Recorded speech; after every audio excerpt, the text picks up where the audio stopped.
Ayan. Nagunting ko na yung aking chicken. Yung aking boneless chicken thigh and mustard honey and garlic pepper. Yan, marinate natin, di ba? Masarap siya, juicy. And nood sa sarap yung halo yung asin, tamis ng mustard.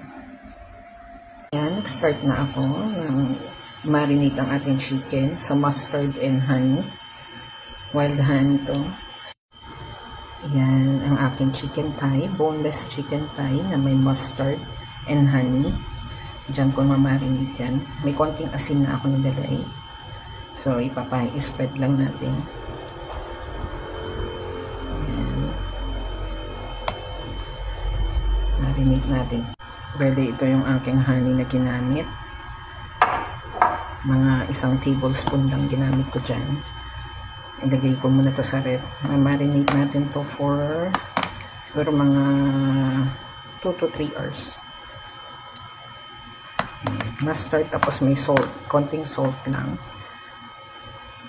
Yan ang nilagay ko dyan. Yan.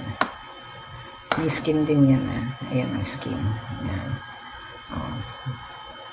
Pero yung sa laman ako talaga naglagay ng mustard. Yan. Yan. Maglalagay din tayo ng konting garlic powder. At saka pepper, black pepper. Yung skin side at saka yung ating laman. Mix din natin. Yan. Yan. Yan. Ito naman yung sa side. Okay. Konti lang ito natin para may lasa. Black pepper. Ayan. Konti lang.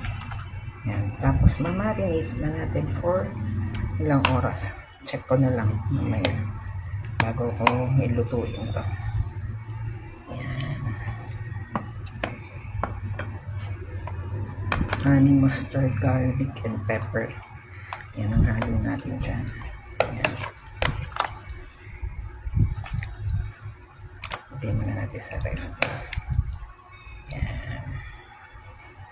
Lutuin na natin yung ating minarinate na chicken thigh. Boneless chicken thigh in ano ba to? Ano ba ginamit ko ito? Mustard and honey, garlic powder and pepper. Yan. Mainit na yung aking kawali. Konti lang yung mantika. Kailangan natin hinaan natin yung apoy. Inside down nyo. Ayan. Tapos natin every ilang minutes. Balik-baliktad lang sa mahinang apoy. Ayan. Balik ko rin naman natin. Every minute i-transfer natin. Ayan. Ang ganda na natin ulit. Tapos lang natin. Ayan. Konting oil. Balik ka rin lang natin.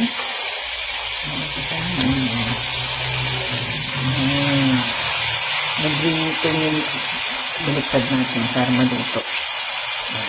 Ayan, check natin ulit. Baliktad rin natin. Ayan. Nagagawin na. Lutuin na natin yung pinakalaman na. Ito na yun. Ito natin mas maluto. Ayan, check na natin. Pwede na yung ating chicken. Ayan, ito na yan. At ito lang yung luto din ng ating skin. Ayan, skin side niya. Ayan, nagunting ko na yung aking chicken. Yung aking boneless chicken thigh and mustard honey and garlic pepper. Yan, marinate natin, di ba? Masarap siya, juicy.